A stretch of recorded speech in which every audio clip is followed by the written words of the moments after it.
Good evening. Welcome to Liberty and Justice for All. Tonight, another great one for you, and we're going to talk about a time period in history and some writings that went on that are probably the most ignored, but yet the most important papers that could apply to so much that's going on in our society and our country today by our government. The Federalist Papers, and many people have looked right in my eyes and told me they know exactly what they are until you quiz them a little bit and they don't. Now, as I understand it, and I have an authority here, and I'm going to give you my version of what I thought or think. When the Constitution was written, it had to go to the states to be ratified, the 13 states at that time. And there was some states that were reluctant to do that. And so the Federalist Papers were written to explain what was in the Constitution and why it was there and what these people who wrote the Constitution were thinking. Now, that's what I got out of it. Mary Webster, a pleasure. She took this on and translated it into English that is we can understand. Where'd the Federalist Papers come from, Mary? Well, I think you've got the basics. Thanks for inviting me here. Oh, that was easy. Yeah, you got the basics, but there's just a little bit more. And that is that they were written, they were newspaper editorials. And so they would come out in the New York City newspapers and in newspapers around New York State, 2 or 3 every week, so that the citizens would know why they should ratify the Constitution. So the entire 85 papers were actually written before New York State voted to ratify the Constitution. So they explained the Constitution. Did they go out to other states? Not then, but almost immediately they were published as a book. And they immediately started going out and were immediately recognized as the authority on the Constitution and what the Constitution means. And so basically the papers relate to the words in the Constitution, the sentences. This is what we were thinking. Yes, it relates to the words, the sentences, how the government was structured, because this was completely unique. The United States of America, nothing had been tried like this before. And so they had to explain, why did they set up the Constitution in this way? Right. So the authors of the Federalist Papers went all the way back to Greece, and they looked at every attempt at self-government. So any government that wasn't a king, a dictator, a tyrant, when they tried to form a republic or a self-government, and looked at what worked and what didn't work. And the tyrant, king, etc. didn't work. Never has. Never has worked. Because the founders of our country believed that we got everything, every person was equal. Now that's an odd concept in the world. Every single person was equal. There was no aristocracy. There were no kings, no monarchs. Some people were not better than other people. Everyone was equal. Therefore, if everyone's equal, if we have any rights, liberty, freedom, we all have to have the same amount. Right, exactly. What an odd concept. Kind of unique, actually. Revolutionary, I would say. Sort of like liberty and justice for all. Yeah, what a thought. Bizarre concept. Right. And of course the reason I picked up the papers because I began to feel like I didn't have that much liberty anymore. And I thought, at some point something must have happened because, we fought a revolution. And something must have changed. Something had to have changed, right. Because somebody's telling me that way out in the country, on my 10 acres, I can't put my RV. Something went wrong. Yes. But today, through the media and through propaganda, call it what it is, the phrase, all men are created equal. First of all, that doesn't mean men. In those days, men meant men and women. Both. Person. All persons are created equal. It does not mean, as they would like you to think today, what it does mean is all men are created with the same opportunity. Not all men deserve to have the same amount of money given to them by you and me, and Right. it's what people, they have the same opportunity to start. What they do with it is what they do with it. And some people want money, some people want land, some people want to go scuba diving their whole life. Right. And it's government's job, primary function, says the Federalist Papers, number 10, it's government's primary function to protect our unequal abilities. Right. Is that bizarre? I was just like stunned. It's their job to protect Bill Gates and you and me. The same. The same.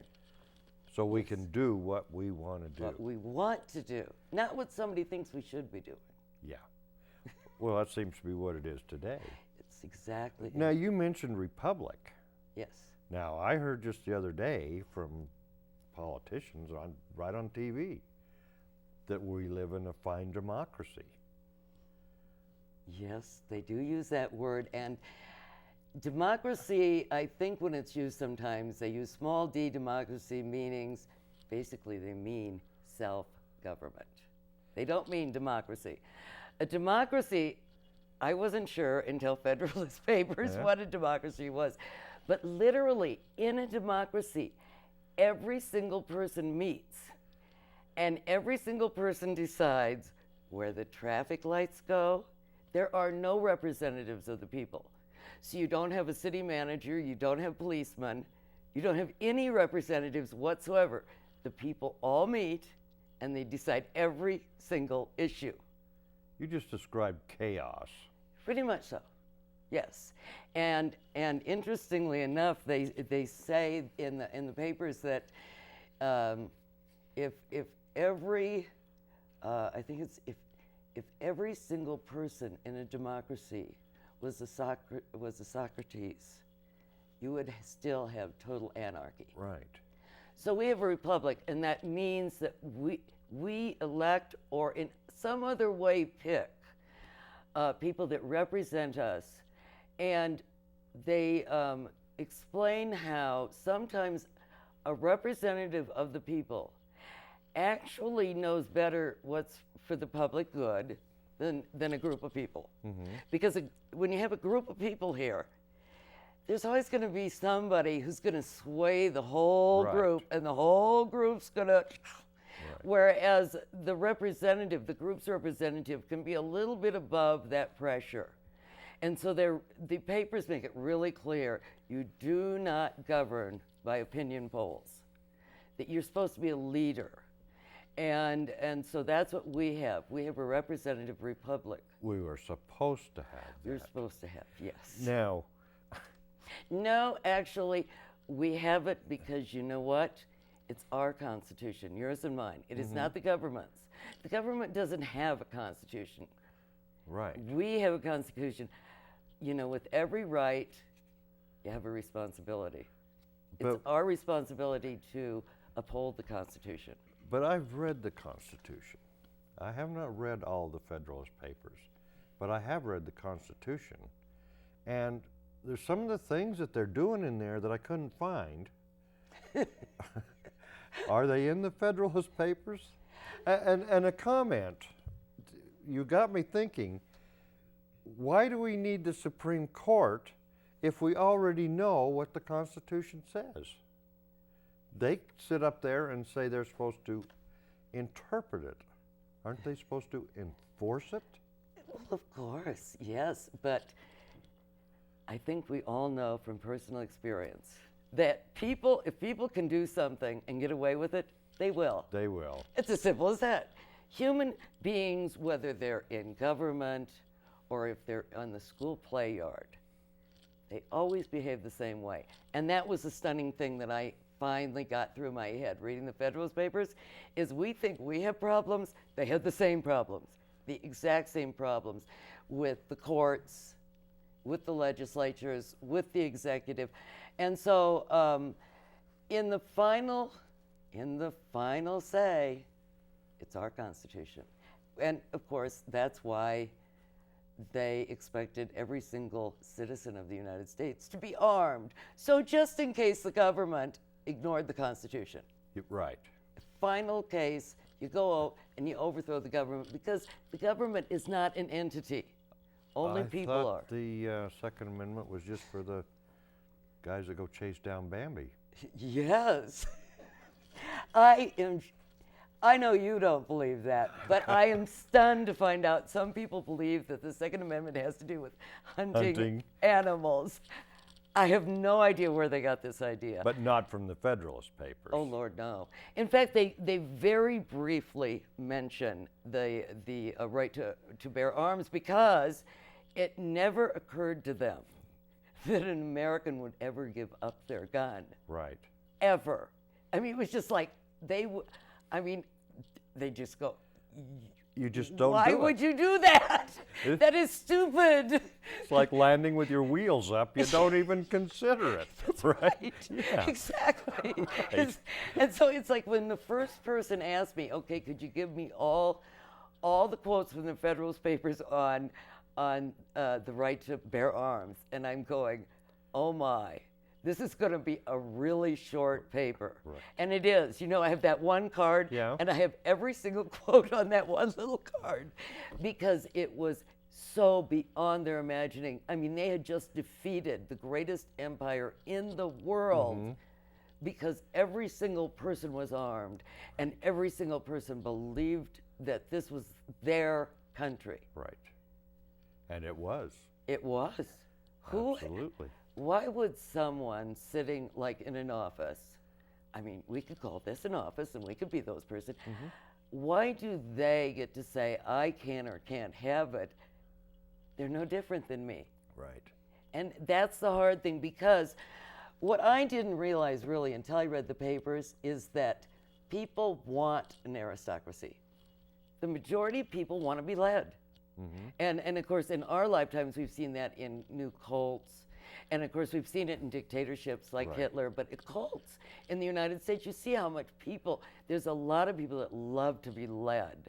And that's what happens. And so since there are a lot of people that want to lead, they like power or money or both, and that's what we're here to block. Because there's got to be some of us that just say, no, we're all equal. Well, I think there's a lot of people now that are just saying no because they've had enough. I mean, you've got the government in every aspect of your life. Yes. It's unbelievable. There's something written from gun control to bladder control. Yes. I mean, they are there. Yes, you know, they laugh, but the truth is, our toilet is regulated. I know. The founders are going, oh my God, we went through all that so they could regulate toilets. Right. But, okay, back to these Yes, papers. anyway. These are old. They're older than me. These are 230 years ago that these were written. So how can, and this is a government argument, but it still sinks in a little bit. How can you say they're relevant today? Boy, yeah. And that's what I thought when I picked them up because I had heard just the term Federalist Papers, nothing else. And I thought, okay, I'll give it 20 minutes of my time, but figured I'd drop it after that because almost everything I pick up that's really heavy, I drop. But when, sorry about that. But there was a lot of cool stuff, and you know, I've related a lot to you and read you some things out of it, and you've read some. But when I hit the sentence, he was sort of bad-mouthing politicians and saying that some people won't want the Constitution because with the Constitution, they're going to have less power, and so they're not going to want it. And other people didn't want the Constitution because they figure that if we didn't have United States, they could rise to a higher level of authority in a single state than in the combined union. So after bad-mouthing politicians, which of course I thought, this sounds real familiar, Then he says this sentence, and this is when I knew this book is for me. He says, it would be presumptuous for me to indiscriminately declare a person's opposition due to self-interest and ambitious views merely because their situation might subject them to suspicion. Candidly, we admit even politicians may be motivated by upright intentions. And this is 230 years ago. Yes. And I thought, he knows exactly what he's talking about. Right. I'm watching this stuff on C-SPAN in the morning, reading this in the afternoon, and going, how did he know this? Right. And it continued. Every paragraph was like, it's just so much. Now, I've been studying him for now just over 10 years, and this is my copy of my book, and it's falling apart because I love it. It's absolutely fascinating. Yeah. Well, all of it, all the way through it. And I've only had a chance so far to go here or go there. Mm-hmm. But no matter where I open it, it's like, how did they know that? Yes. Who told them that long ago? You know, I help students on the internet, and if they email me and ask for a specific paper or two or three, I will email them back for free. Mm-hmm. And then I'm also on some expert sites saying, if you have a question about the Federalist Papers or the U.S. Constitution, you may ask me. A student asked me, this is only 3 months ago, you know, the Founding Fathers really knew a lot of history, and they seemed to know all about it, and I was real impressed because he was right. This is like a history text. I now know all about ancient Greece, ancient Rome, you know. And he says, now how did they do that without computers and CDs? And I just put down, they read. Read, yeah. What a concept. Right. And so here I was so impressed with this kid, and it just blew me away. And I thought, and that's what they did. Of course, they didn't have TV, and they literally studied. And some of the Founding Fathers, it was almost like an addiction with them. Well, they didn't have the distraction of the silly television set. Now, don't turn it off yet. Yes. Wait till we're done. But it is an awful it's a babysitter. Mm-hmm. It's a teleprompter.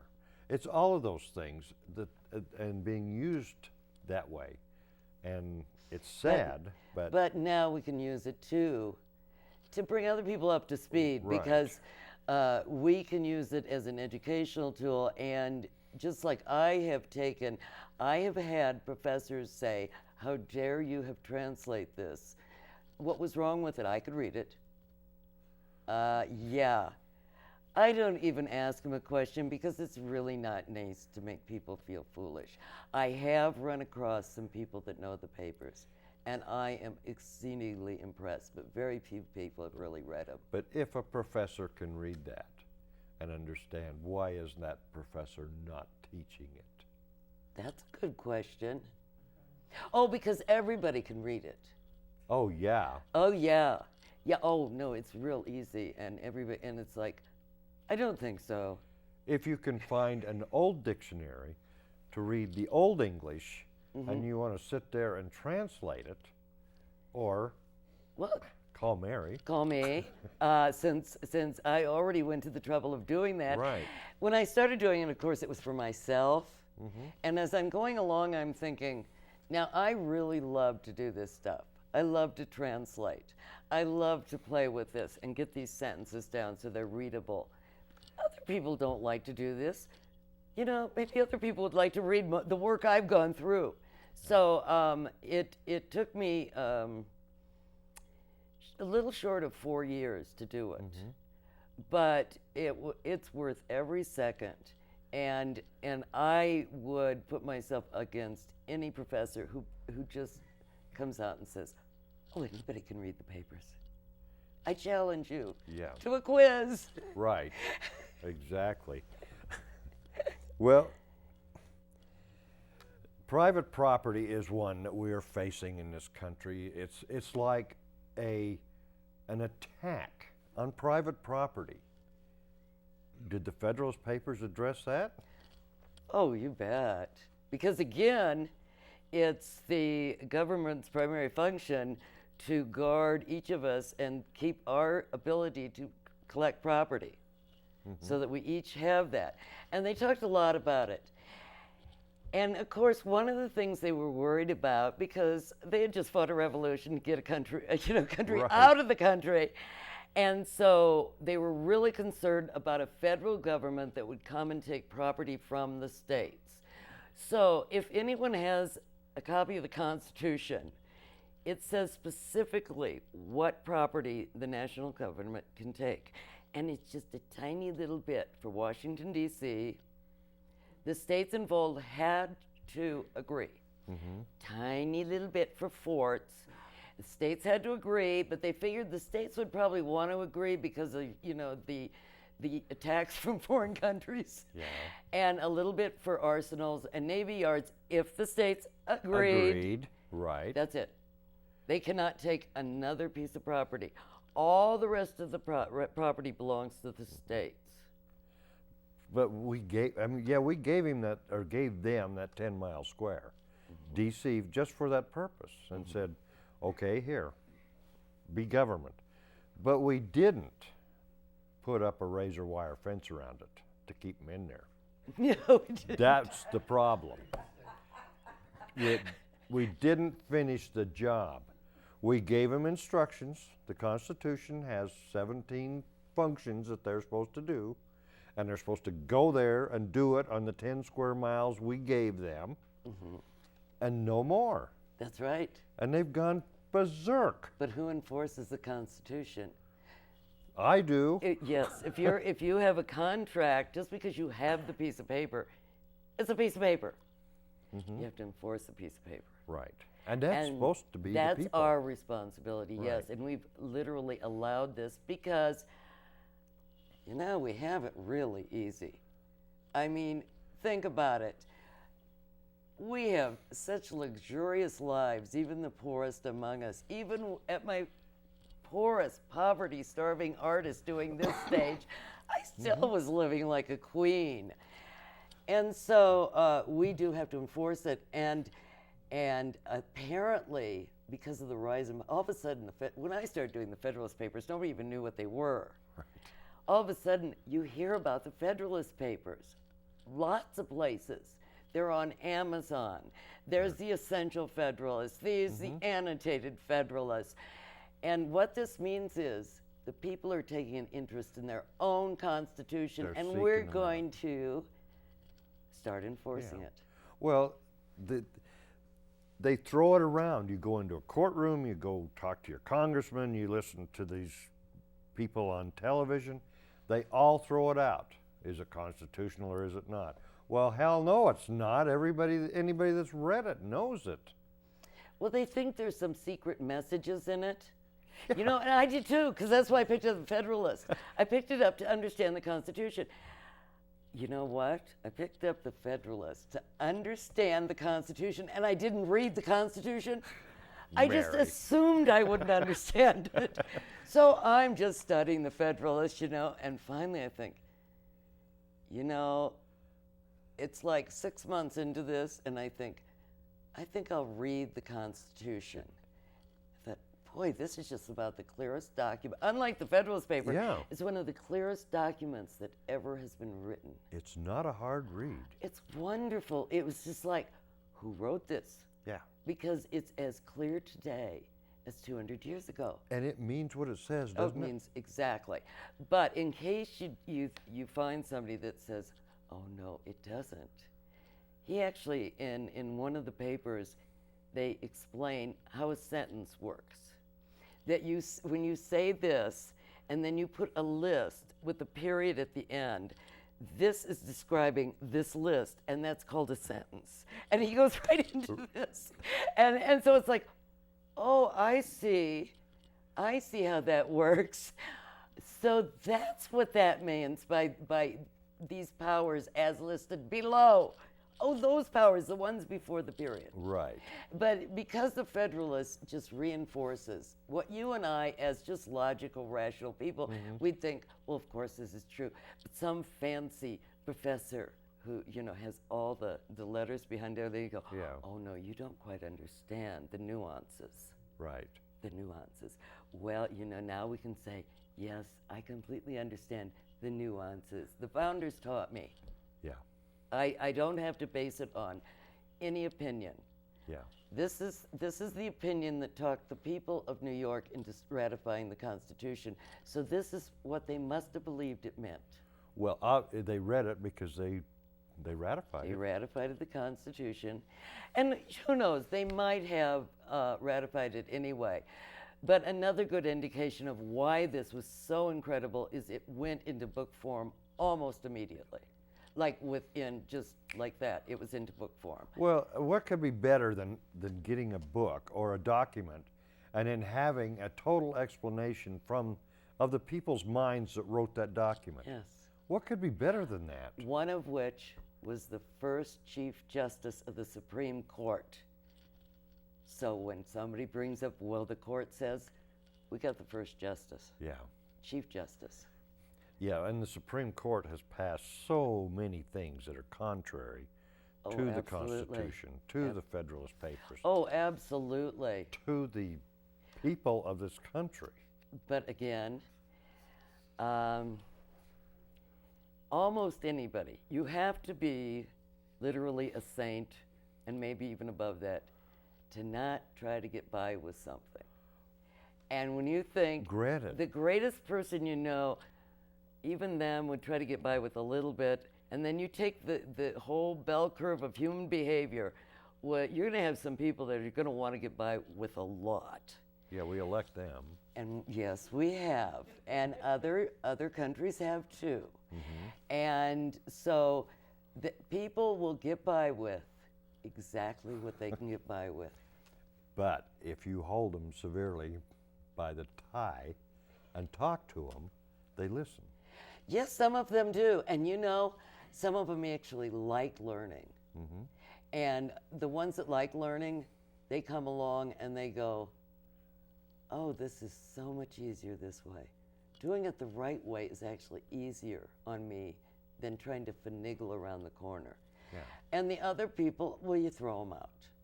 I mean, the founders never thought we would allow an aristocracy to develop, and we have, obviously. Oh, it's there. I mean, there are some people that cannot not be elected. Yeah. Because they're aristocrats. Because they know better about how to run your life than you know. That's Did what you they know that, say. Dennis? Well, that's what they keep saying. I call them the American Socialist Secures, and you can shorten that down. Yes. Yes. Very nicely. Very actually. nicely, but they're everywhere. They're in every branch of government. I've never seen anything like this.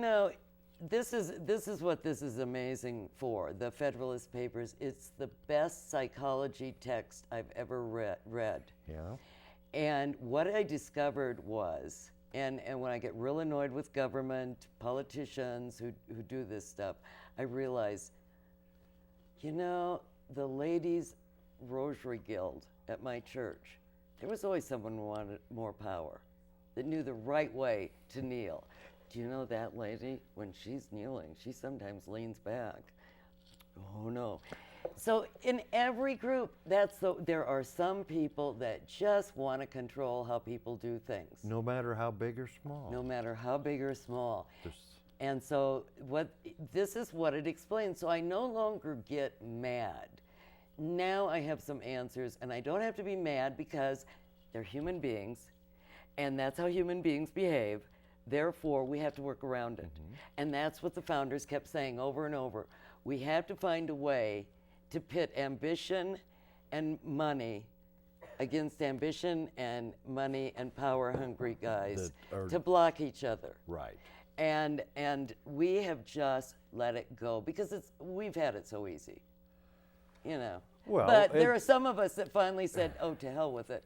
I'm not going to let it go anymore because I actually care about those coming after me. It's apathy. And I really care about the people coming after me. I want to leave a better country than I came into. And until I found this, I had given up all hope. Right. And now I have great hope.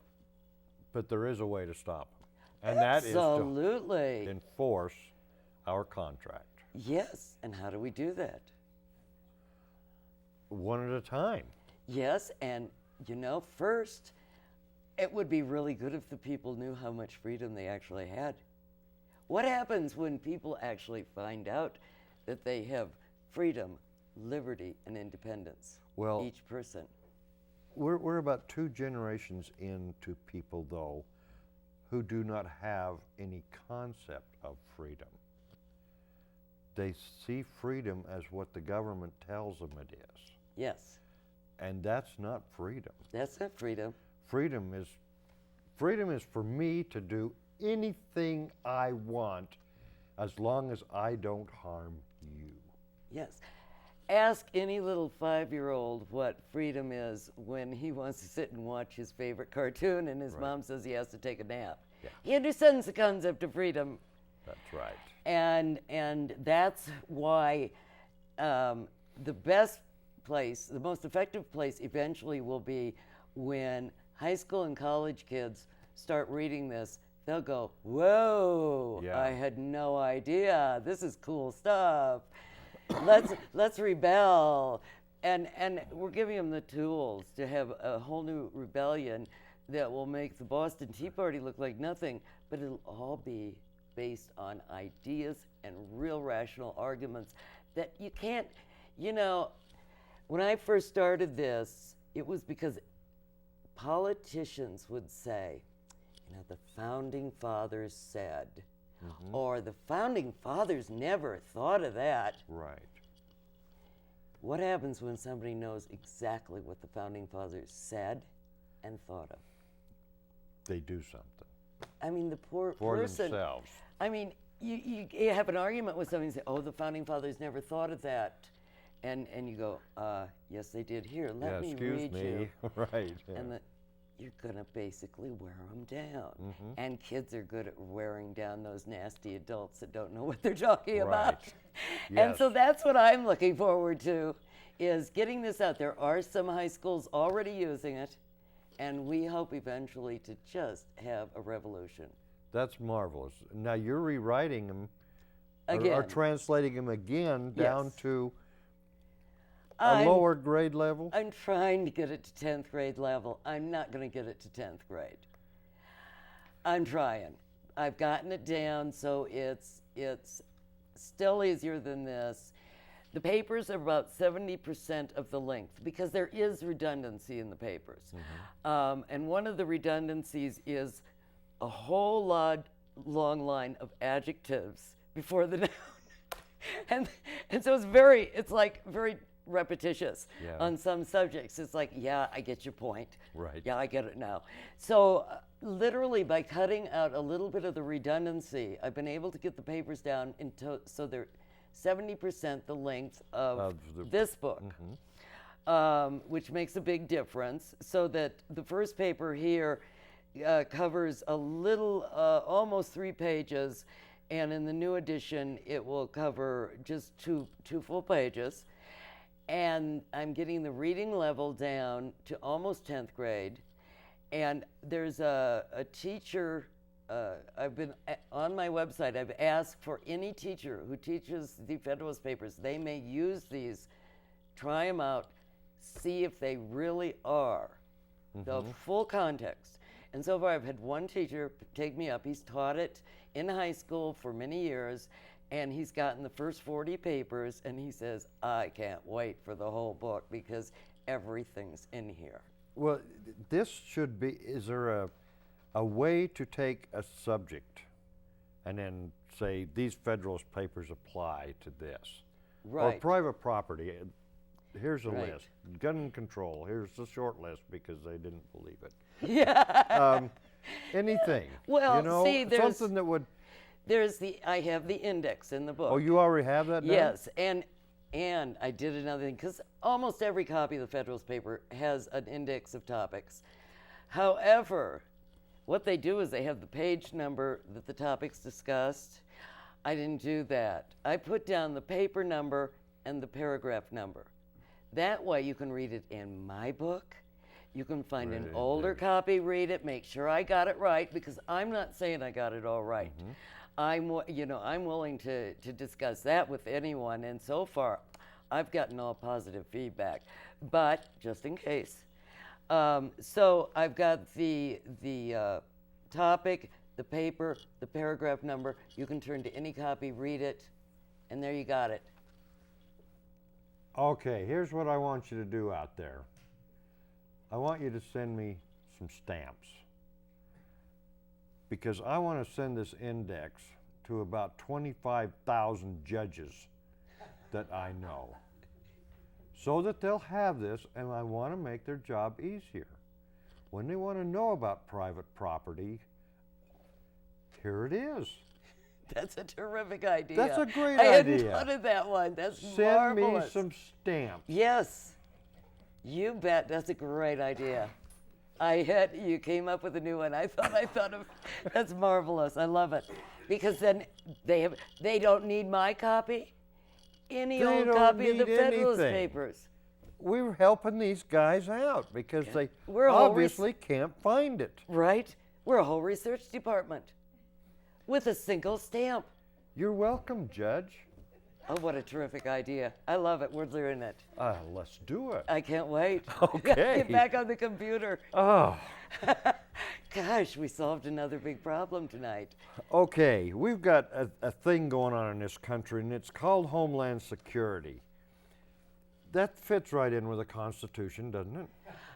Well, it depends what you mean by Homeland Security. I am No, not. I'm not talking about the Second Amendment. That's the real Homeland Security. I'm talking about this agency that's been created in the 10 square miles unfenced area.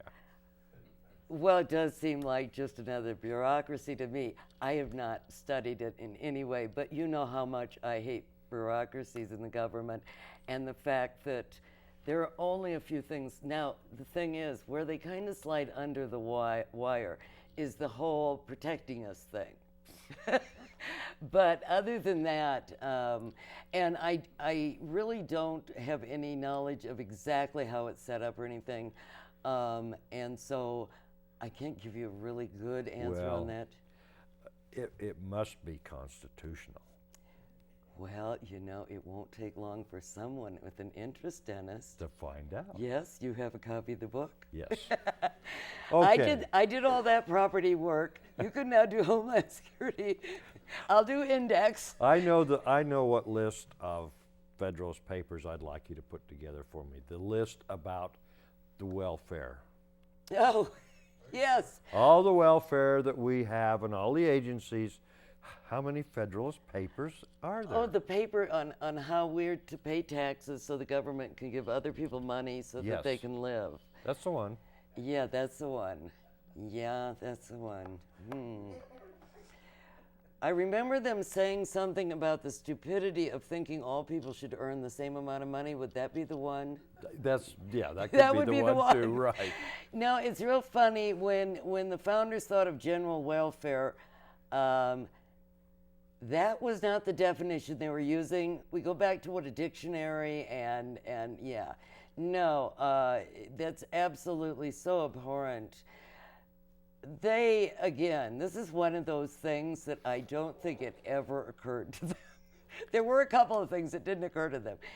And the way I look at it, when somebody does ask me that and says, okay, where does it say that they aren't going to do it? And the way I explain it is, the papers, or the Constitution says precisely, there's a list of precisely what the federal government can do.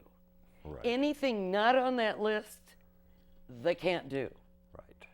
Nothing not on that list. And giving out money to poor people is one of the things not on the list, but so is education, Right. national parks, Bureau of Land Management, In fact, pick up the U.S. budget. One State of the Union, I actually took notes. Normally, I ignore them completely, but that year I was on a roll. It would have been might have been 98. I know it was Clinton. It was 90 minutes long. And he talked about every single thing he wanted.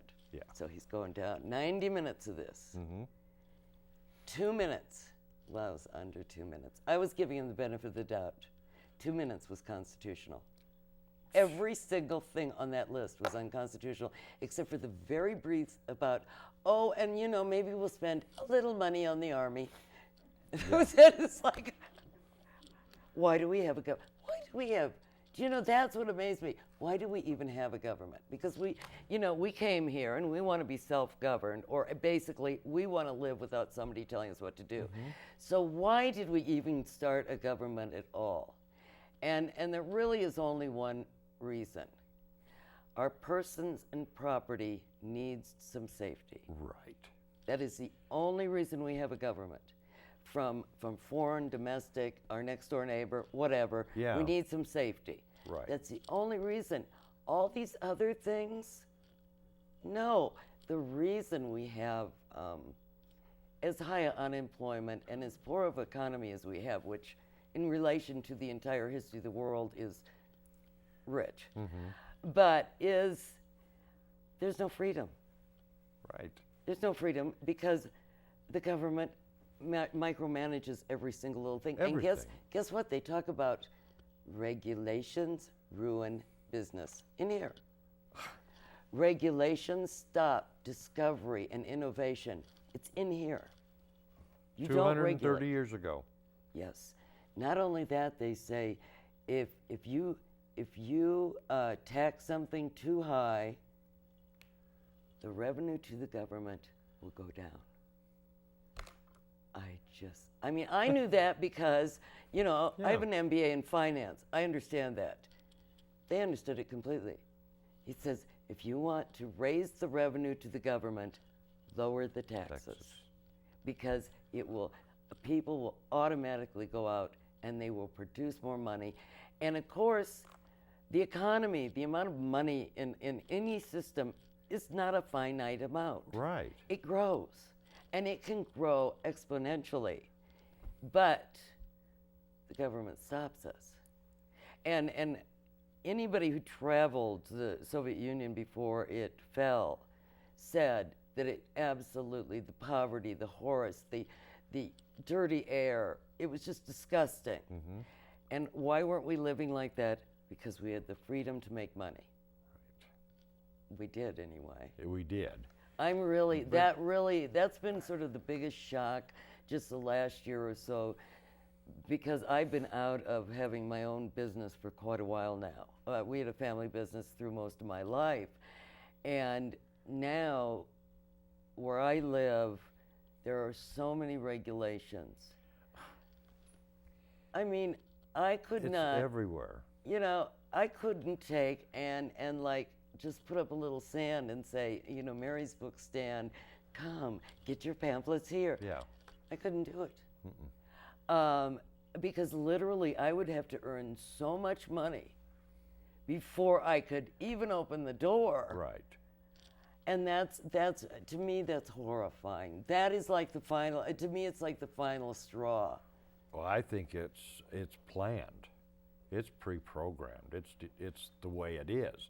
Now, the government, and I've really looked at this.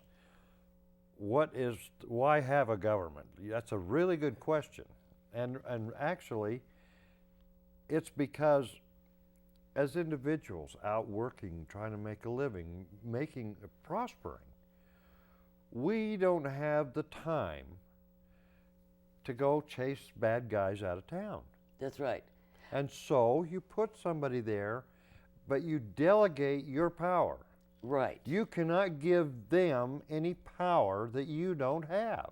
You're right. I don't have the power to take something from you and give it to somebody over here under my judgment that person needs it. Right. So I cannot delegate that to the government. They've just flat taken that out of nowhere Out of absolutely no whole cloth, totally made up. Yes, and amazingly, one thing I didn't know until I learned it in the Federalist Papers, was that the feudal states actually were the closest thing to what we have, because there was some semblance of a balance, because the feudal lord knew exactly how far he could go without losing everything. And now we've actually are in worse shape than the feudal lord and the villagers. Well, you have to have the peons if you're going to be a king. You can't be a king without them, right? You got to have them. Right. So let's just keep making them. Yeah. And why, Dennis, I don't think we should be using that artificial plant, because I happen to know for sure that there's going to be a person born 20 years from now that wants to use that artificial plant. Right. And has more right over it than you do and I do. Exactly. And that's basically what we've got now. And it's totally illogical, but enough voices speaking out and it will stop. The fact that we won the revolution should not have happened. And really, the Federalist Papers said, God was on our side at that time. Right. God was on our side writing the Constitution. God was on our side writing the Federalist Papers, and he's still on our side. Yeah, but he's kind of looking down saying, what the? He enjoys a good joke. Yeah, exactly. And he goes, now how long are they going to let this continue? Out of curiosity. I mean, Right. I gave him the smarts, I gave him the logic, I gave him Washington, Hamilton, Jay, Madison. It's like, when are they going to get it? Right. And we're going to get it. Oh, And you can see I the think we popular. are There's getting it. history book clubs. The popularity now is just, it warms my heart.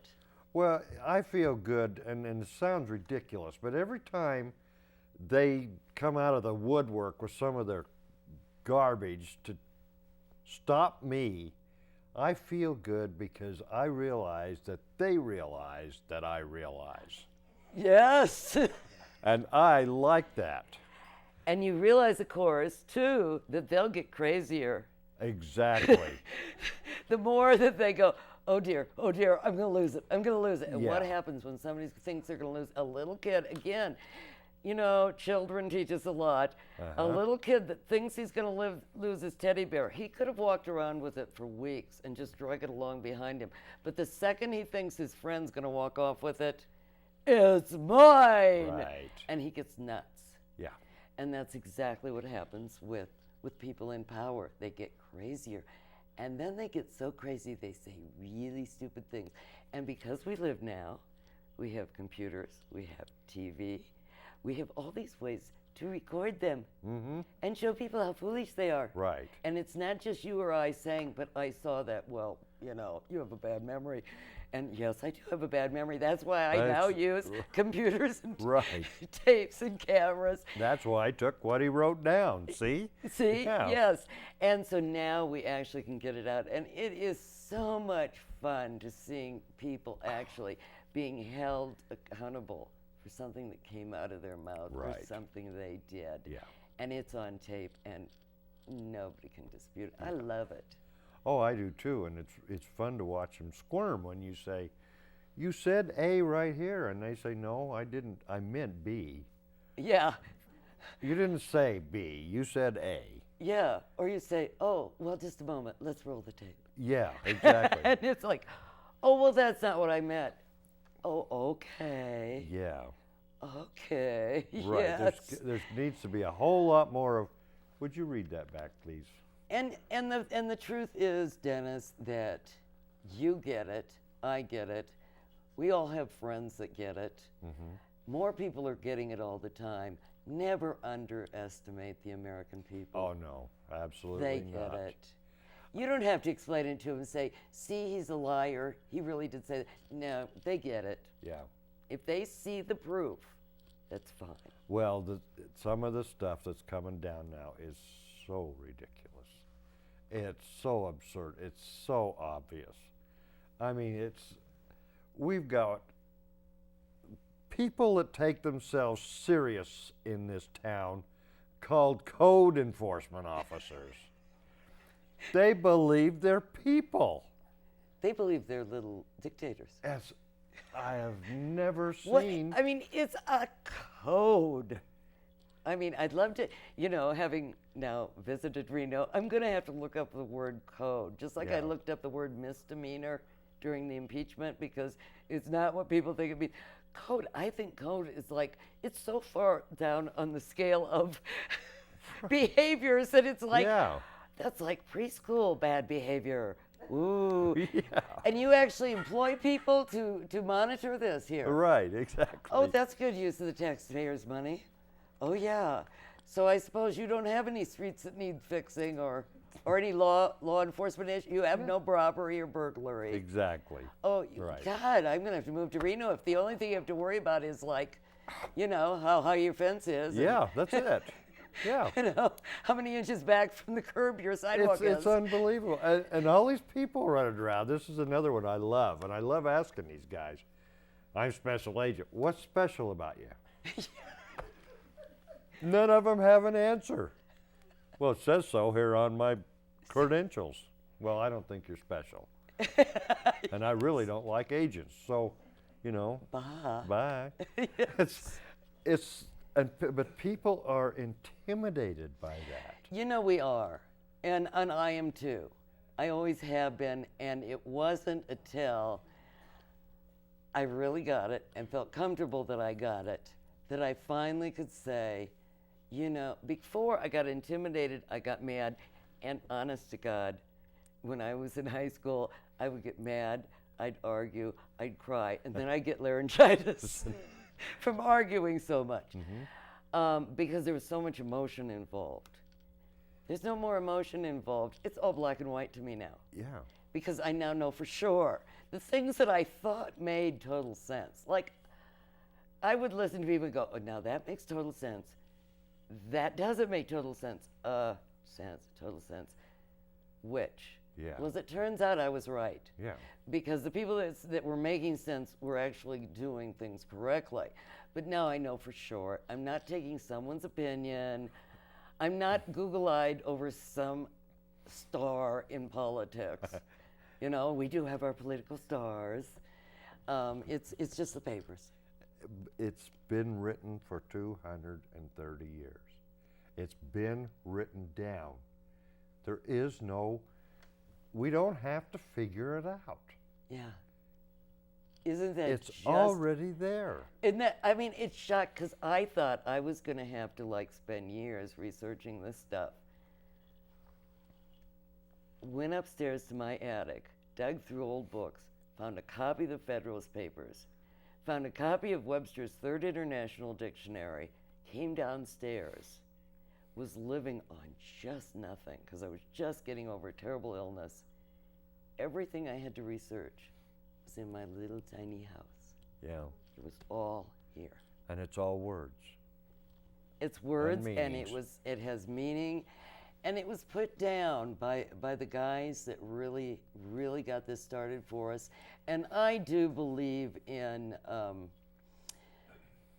there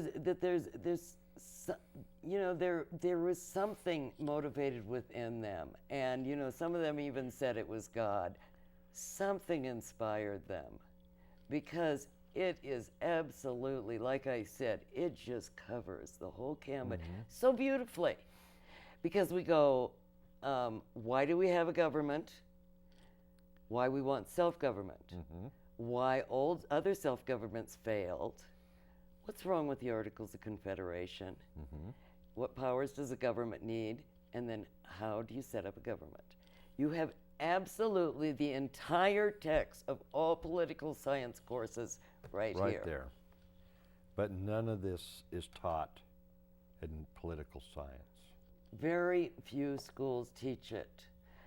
So far, I know Hillsborough College teaches the Federalist Papers and always has. It's required. I know of a minimum of 3 high schools that teach from my book. Like I said, I found this teacher in this last year that's been teaching the Federalist Papers for years. He teaches American children in Brazil. and he's teaching the Federalist Papers out of the original book. So we don't even have a toe in the door. Yeah.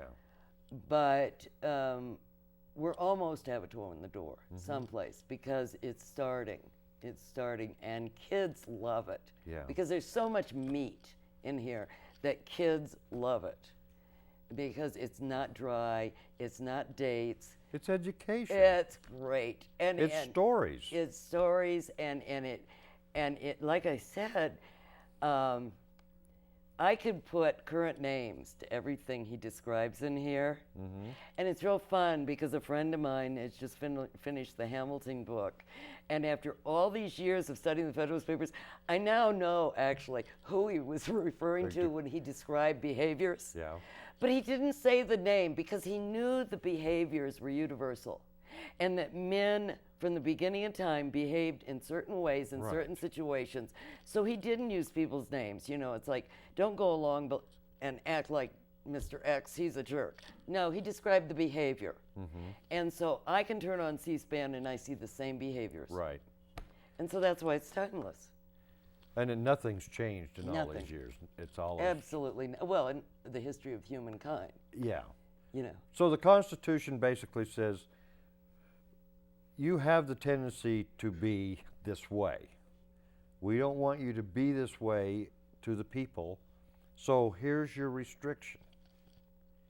That's It's right. all about government. It's all about blocking government, Right. stopping government at every turn. And so if you want to err in not giving the government the power, the federal government, because we are talking about the federal Constitution here. So you err in not giving the federal government the power. And if you want to look at it at a really practical level, just think of how much money will come back to the states. If it's I mean, the state Just government. about all of it. Yes, and so the state governments now they're always crying for money. They'll have all this money, and they'll have too much. The citizens can take back their money, and I mean, we will have a revolution. And you think the advances of the last 50 years were great. 50 years from now, we wouldn't believe what we could have, Oh, yeah. giving people back their freedom. But they have to take it.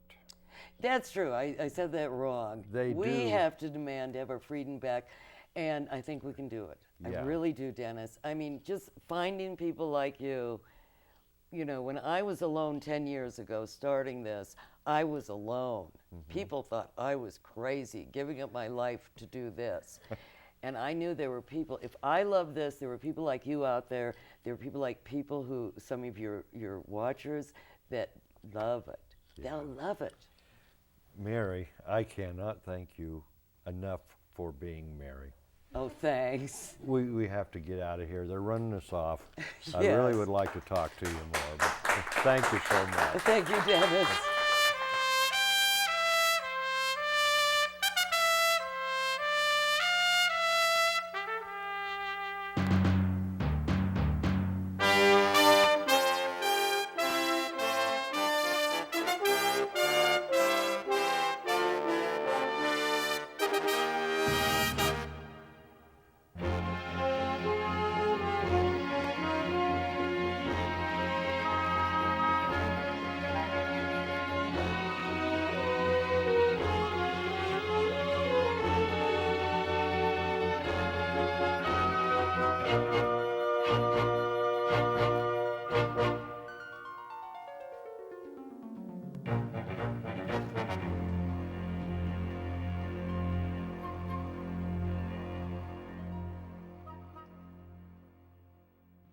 Good evening. Thanks for writing a really subversive book.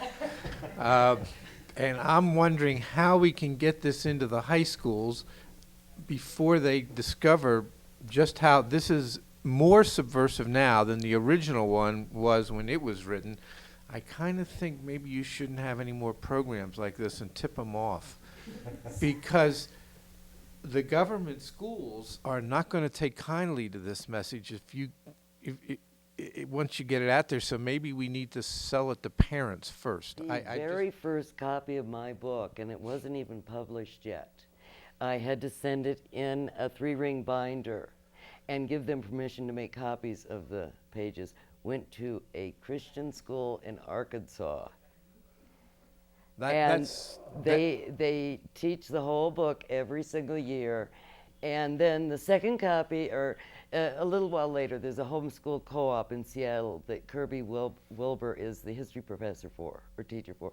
So they use it, and there is, they bought them from me, a public school in New Mexico that about 4 years ago bought copies so they could teach it.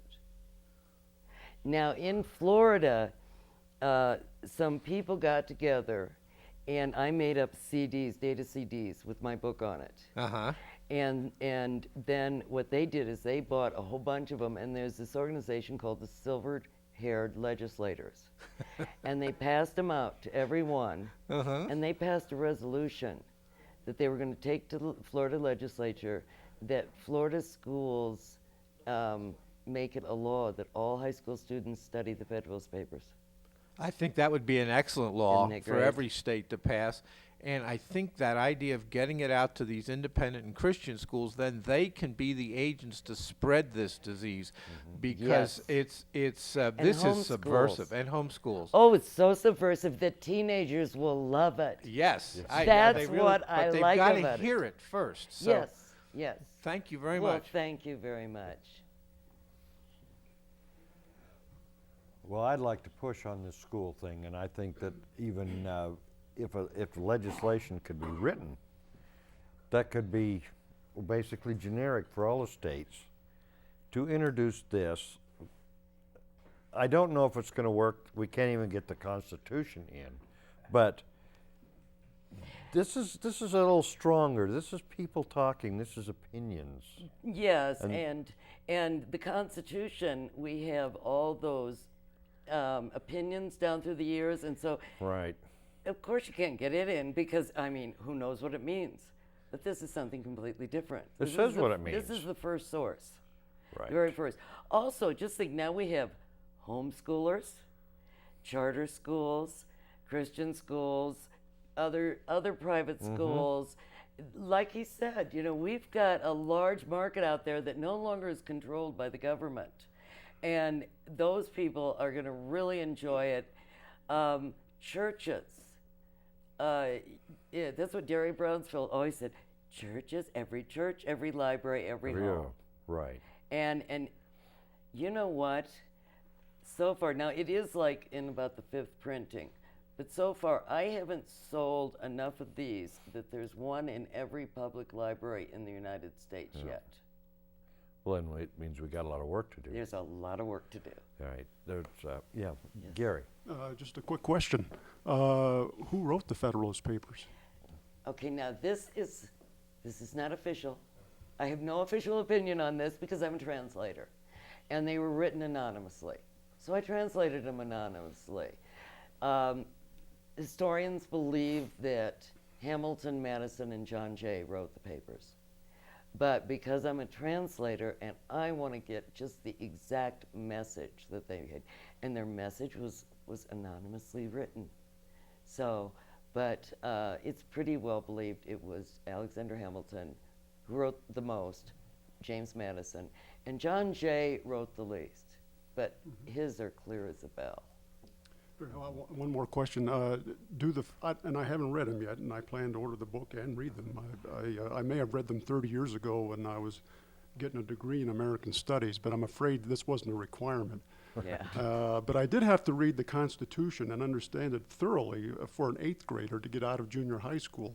We had a Korean War veteran teacher who was just sold on the importance of understanding the Constitution, and our class just had to pass that thing. So That's that kind of planted a seed in the 8th grade. That's So terrific. that Wow. that was And pretty when good. you were in the Mr. Cole was his name, yeah, and in Oak Avenue Junior High in Temple City, California.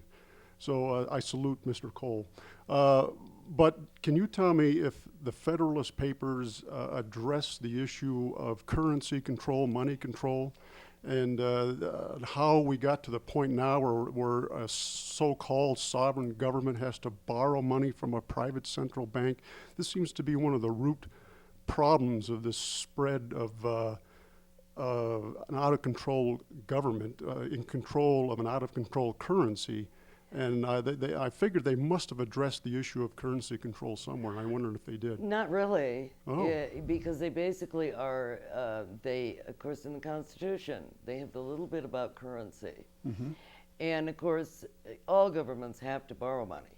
That's simply, so they talk about the fact that all governments have to borrow money, and that one of the reasons that you should have a strong government is you have to have a strong government so you can borrow money so that other countries will not invade and take over your country. Yeah.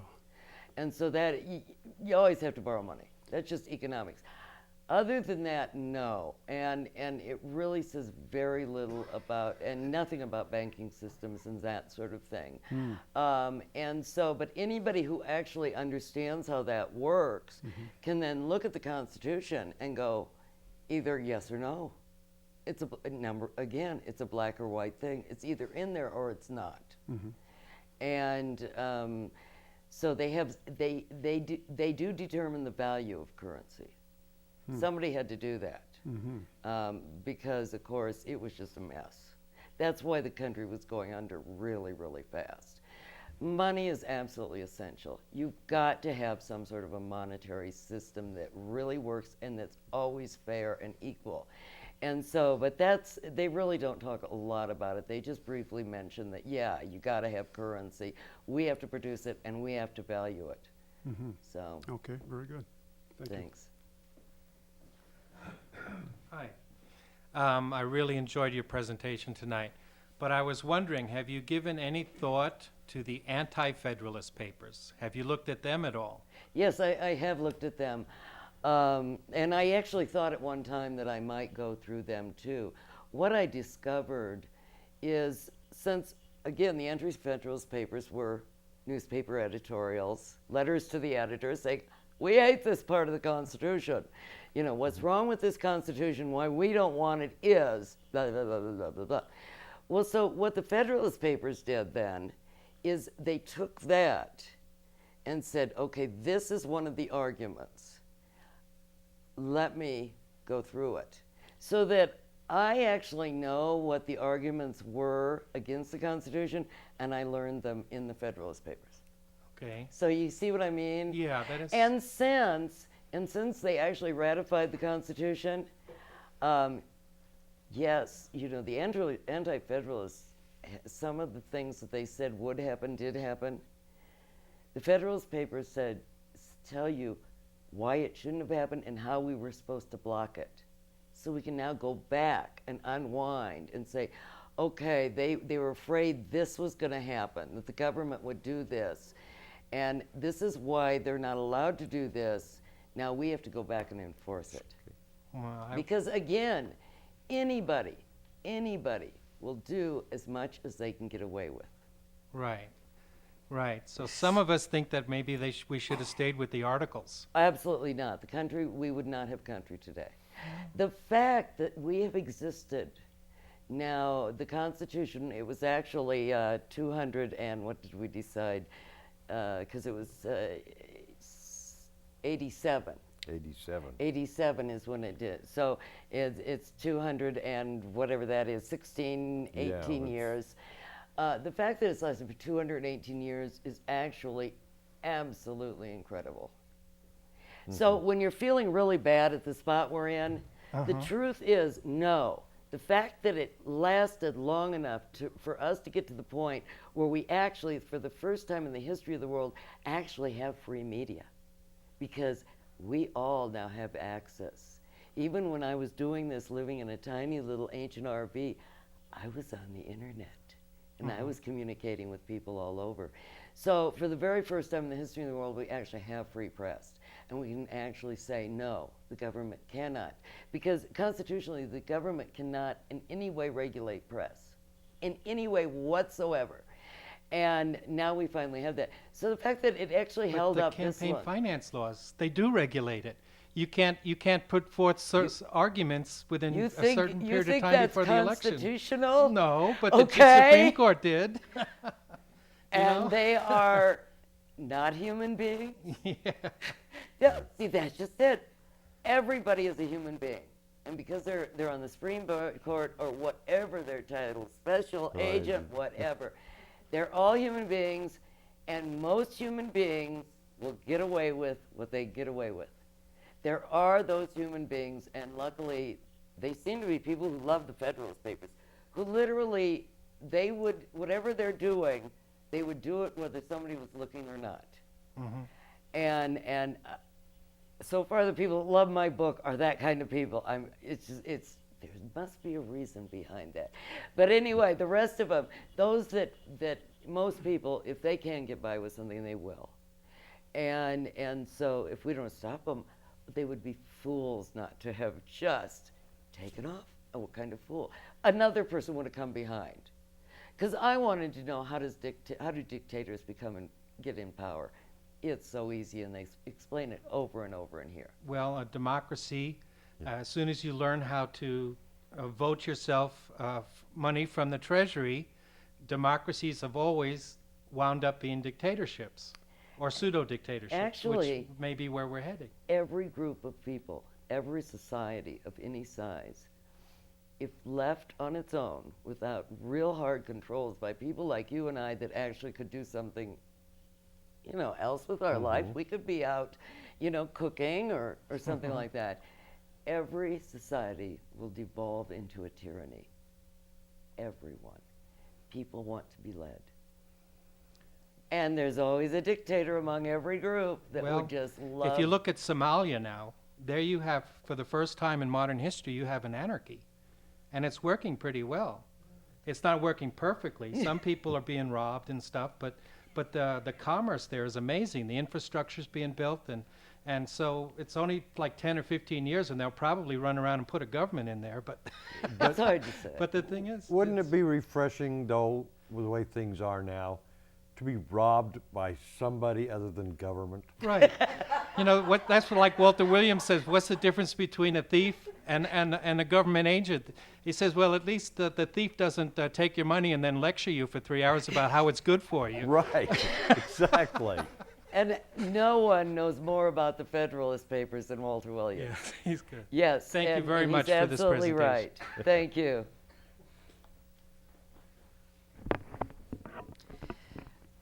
Mary, could you please tell us what their feelings were for the 10 amendments? Oh, the Bill of Rights. The Bill of Rights. Or are there 8? Yeah, right. According to my professor, there were 8, and he's now a judge. I want to tell you that. He's now a judge. Oh, that's marvelous. Yes, I have somebody that's going to enjoy that story. Federalist Paper number 84, which is the next to last. There are 85 papers. One of the things it talks about is why we should not have a Bill of Rights. And I was astounded when I discovered that that's what the founders believed, that we shouldn't have a Bill of Rights. Until I read it, it makes perfect sense. Before the United States, basically, societies were set up in that God gave the ruler all the rights and all the power, and then the ruler gave the people a few rights. In the United States, we believe that God gave the people all the rights, and the people give up a very few rights and give them to the government. So anything that is not listed in the Constitution is the people's right. Well, they were afraid that if you put in the Constitution, and literally Federalist Paper 84 talks about freedom of the press, which is very appropriate tonight, because they say, as soon as you get the word press in the document, just that one word, the government's going to think, oh, it's in the document. We have a right to regulate it. And that's what happened. We have a county code enforcement administrator that believes and has stated in public that whatever is not in the code, in their county code, is then against the law.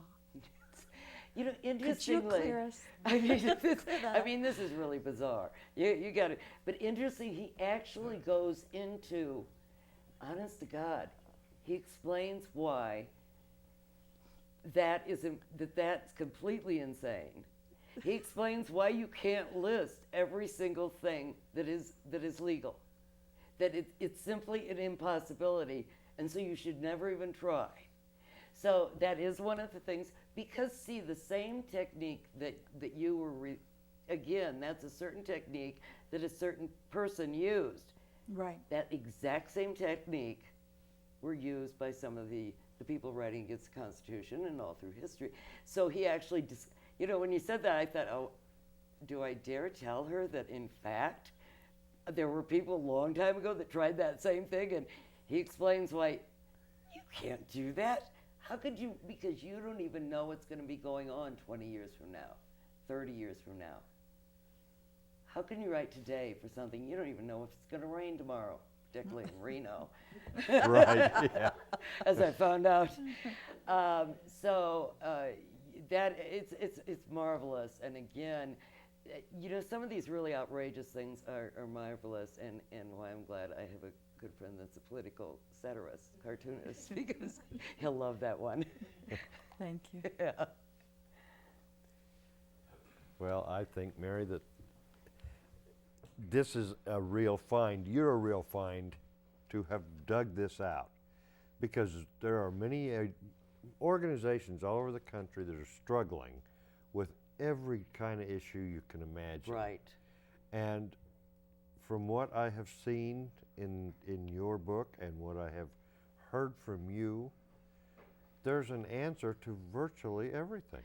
Just about everything.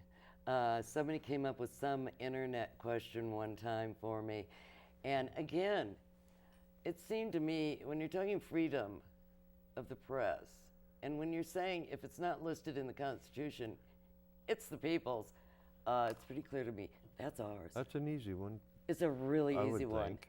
Yeah, because they love communication, they love education, they love everybody knowing everything possible.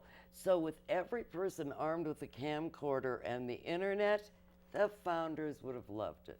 Oh, and the people who are in charge now know the dangers of a camcorder and the internet and all of this. Isn't it wonderful? It was, yeah. Aren't we lucky that we decided that we were going to take the country back just at the time when we can get the message out? Exactly. And it's terrific. And so track these guys, not track them. Go to their meetings, talk to them, get directly in their face and ask them the hard questions. The questions that already have been answered. And I was told a long time ago, and it took me a while to understand it. When you ask a bureaucrat especially a question, or a special agent, any of these people, when you ask them a question, make sure that they understand that you already know the answer. Very good. That is the way you will keep them honest, because they don't want to be caught lying. And if you got a camcorder or any kind of video camera pointed at them, and it's getting hard in agencies. We tried, it was a while back, we carried a video camera into the IRS. Oh, good. We'd have had better luck with a machine gun. Honest to God, they just freaked. Isn't that amazing? Get that out of here. That's poison. That's everything. You can't bring that here. Who do you think you are? Well, I thought I was a citizen. I thought I was a citizen. I thought you you were worked for me. government. Yeah. Yeah. But it was like unbelievable. And it was the little Pinkerton guys or whoever they are, Yeah. the rent-a-cops. They just went berserk. Because, every society really automatically accepts a hierarchy. And we have to keep stopping our friends and neighbors and point out, even in casual conversation, if you find that somebody is giving somebody superhuman traits, whether it's a TV star, a politician, or even somebody that you know in common, if you even just stop a regular person and say, we're all humans, and we really are equal, and you are as great as that person. Right. because as each of us slowly get it through, because we have been really told from we're little, we feel inferior. Well, if we're inferior, that means there has to be somebody that's superior. Right. And so we need to keep reminding each other, the children that come around us, and all of our friends and relatives that, no, we're equal. We're neither better nor worse. And you know, the funny thing is that if you really get into the modern study of psychology, you'll find out that they're trying to teach the same thing. Mm-hmm. You know, really healthy psychology is exactly the same thing. Right. And so, you know, we're actually all sort of moving towards a new point, and heck, it happened back in 1776, and I think it's going to actually be easier, a lot less blood, and a lot cheaper this time. Mm-hmm. Well, we have a more educated or Yes. educatable society, Yes. I think. And we got more tools. Yeah. You know, again, the industrial age has paid off because we're in the information age now, and we're going to use it. And All of us it's that's- working. It is working. It's working. They are on edge. Another thing that I've seen two separate instances that has really upset them, and one again was that the IRS gathered in a circle and started to pray. Oh my. They, honest to God, they went nuts. You can't do that here. Why not? Well, you just can't. And they wouldn't. They were upset. In a circle and out loud. We had one guy who was a leader, and he was saying a prayer, and our heads, it was like, you're not going to call him down here to burn this building, are you? You know? Yeah. I mean, that was the reaction. That's It shows all those people who don't believe in God all of a sudden get this panic look on Yeah. their face. and the same thing happened to me in the back seat of a cop car. It was a bad incident, you know. He said, "What are you doing?" I said, "I'm ascending. It's a meditation. You can't do that in this car." Or no, he said, "You can't do this in my car." I said, "It's not your car. It's my car, and I can do whatever I want." But he was panicked. Oh, that's marvelous. He That was is just such a like- kick. And they actually do see at some level how completely insane it is. Uh-huh. They have to. They have to. You know, there's such easy ways for us to do some things over. What if we completely ditched the entire tax code, turned out the entire IRS, and just said, everybody send us in a check for 10% for what you made last Yeah. year? It works for the Mormons.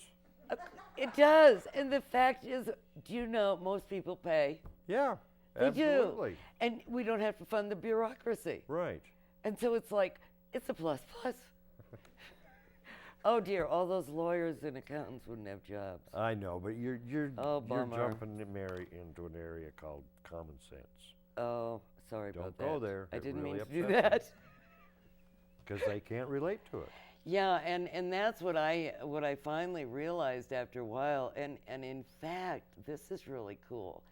A couple of times the author of the papers gets so frustrated that he basically says, "Oh, for heaven's sakes, it's just common sense." Right. You know, and you think, oh, well, again, Yeah. even they got frustrated and thought, get a life. It's a kind of, you could almost, every once in a while, I tended to wanted to almost put in new expressions because he was doing his version of get a life and Right. stuff like that. And I just thought, boy, it's just the same stuff. It's the then same as stuff. now. So, well, obviously, I get a Well- little excited about the subject. Well, you had a pamphlet the other night. I guess you don't have it with you. The cartoon changing a light bulb and the.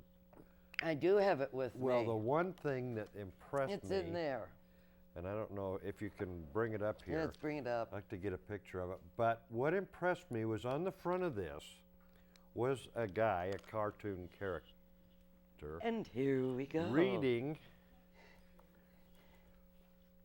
reading a big book, and I'll hold this up in a minute, relax, called the Federal Light Bulb Control Manual. And the sad part isn't that this is written like this. The sad part is that everybody that looks at this relates to how ridiculous And true. it is. Wendy, give me a picture of this. And totally true.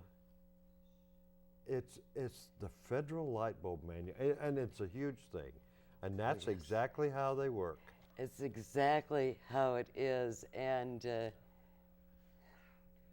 anybody, this is, basically, it's titled, How Many Liberals Does It Take to Change a Light Bulb? yes. Yeah, it's magnificent little book, and you can It's contact Mary. 64-page story told in cartoons. Yeah, Fabulous cartoonist, a good friend of mine, and after he read my book, he was inspired. yeah. Literally. And he actually works for the county. He works for the sheriff, so, you know, and his boss knows about it. He Yeah. gave him a copy right away. It's so good that it starts with, you know, a light bulb burns out. And then the government forms a focus group Yes. to find out why, and then they They had to feel the pain. they had to feel the pain of the bulb, and they needed somebody that had to be outraged because of the bulb. They had to have a dialogue about the bulb. Yeah, it's feelings, you know? Yeah. Exactly what caused this bulb to suddenly just not light anymore. And what happened, bulb? Was it voltage, amperage? Did they hang you upside down day after day?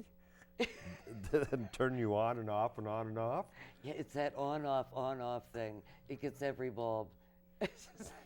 You can imagine like- the fun. It's so good. And then they hold a bulb press conference. I mean, Here, contact Mary, because you got to see this. one of my, well, there's a million. I love these. But the one guy that tries to start to change the bulb, he goes to look for a new bulb. Right.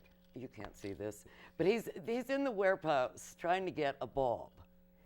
And he is, of course, stopped because he's not a member of the union. Right. The bulb union, or Yes. it's magnificent because you can relate it to everything they do. If you want something Beautiful. screwed up, get the government involved. You bet. It's a You piece of bet. cake. It just really works. So I am so glad because I love this book. And again, when I'm feeling discouraged, I still giggle when I read it. Yeah. I really do. And we're going to do some more because, and he'll take any suggestions, because this is such a nice relief when we're having a hard day to look at the refrigerator and see one of his cartoons. Yeah.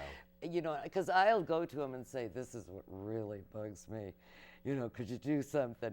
And he'll do a cartoon for me, and that just, my whole It spirit just lightens it up. all up. And it's Right. like, okay, back I go. Yeah. Good fight.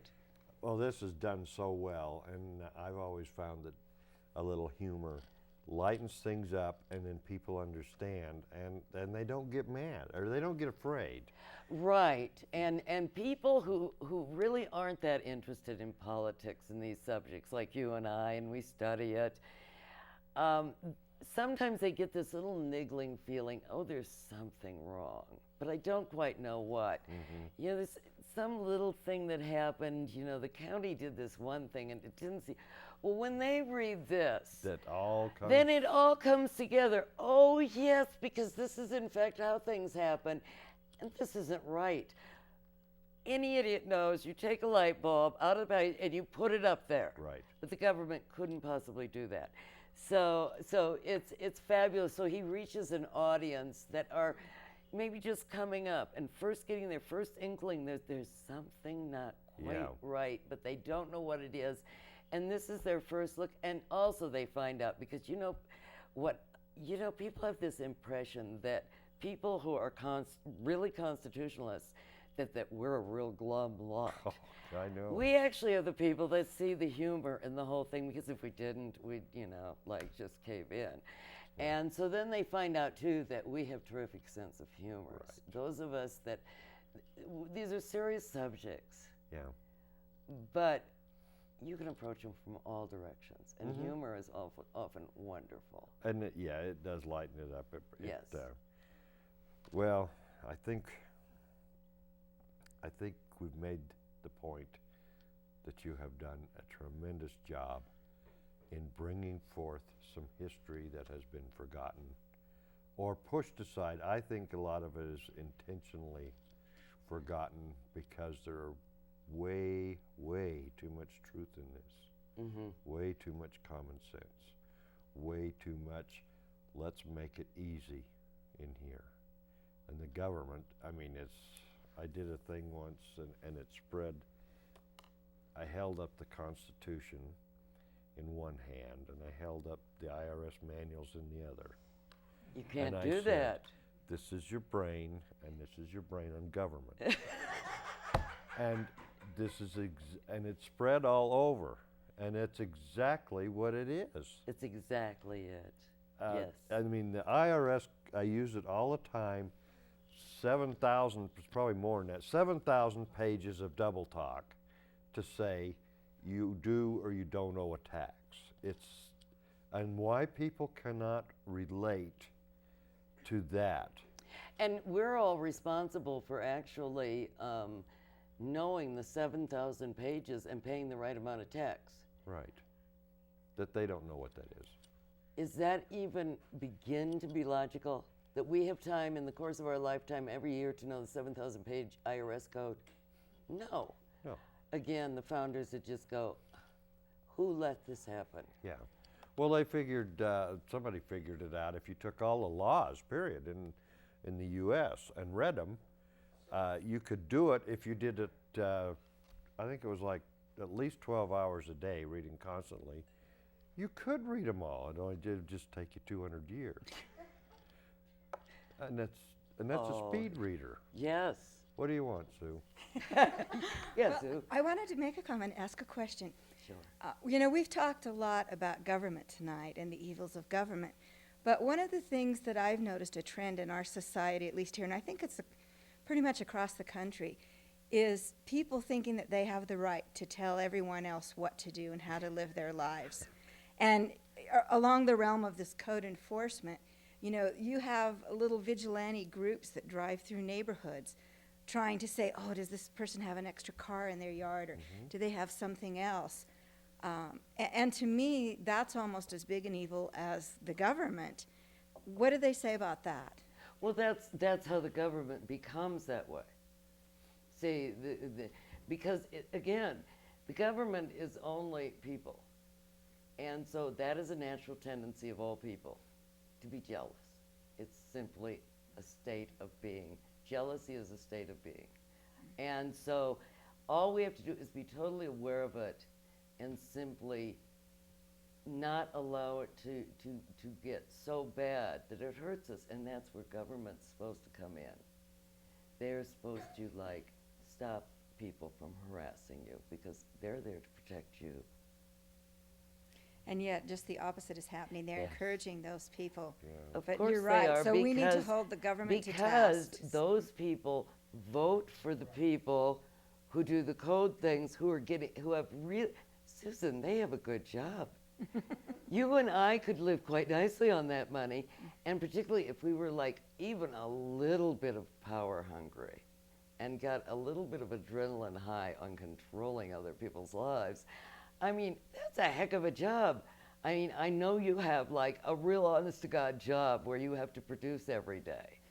and that where people really benefit because you go to work. And, you know, that's what I do, that's what we all do. But, you know, a government job is like a government job. I mean, it's a great deal.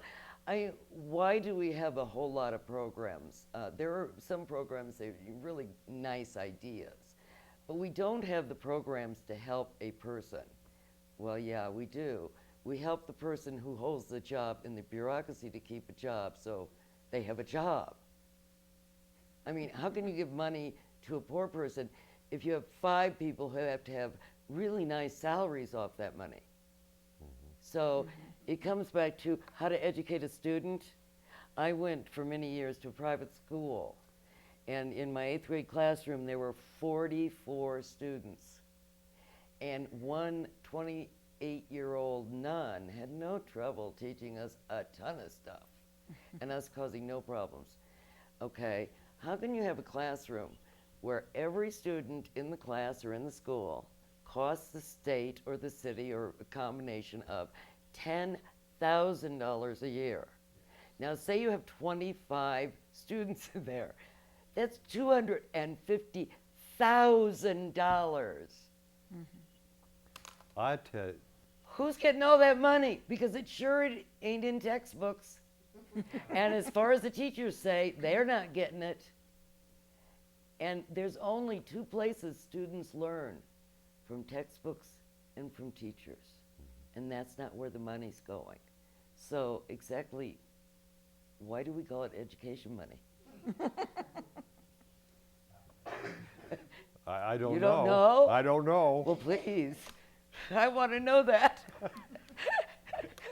No, I've always said, give me $250,000 and 25 kids. I just love it. Oh Lord, they'll be ready for college and be great actors, and we'll have a marching band, and we'll have a football team. I mean, they will be able to do everything perfectly. And they'll have books. And they'll have books. They'll have a computer. $250,000 I know. in 9 months. What a deal. You It mean I is. get 3 months off too? And you get 3 months off. I mean, and you only Where have, do I apply? I know. It's just, and now you can kind of, and I couldn't understand why homeschooling's starting to work, but I just find it just appalling when they say, our schools really need more money. Yeah. Money never solved an education problem. Well, I got yelled at because my proposal was to go down here in the school district and just go up and down the halls, and in every other office you go in and fire whoever's in there. Say. And nobody would know the difference in the No. budget, and then they'd have some money. And you still have teachers and textbooks. Absolutely. Well, the students, wouldn't it hurt the students if these people in the offices weren't They there don't know anymore? who they are, so no. Particularly since You they know, I don't- thought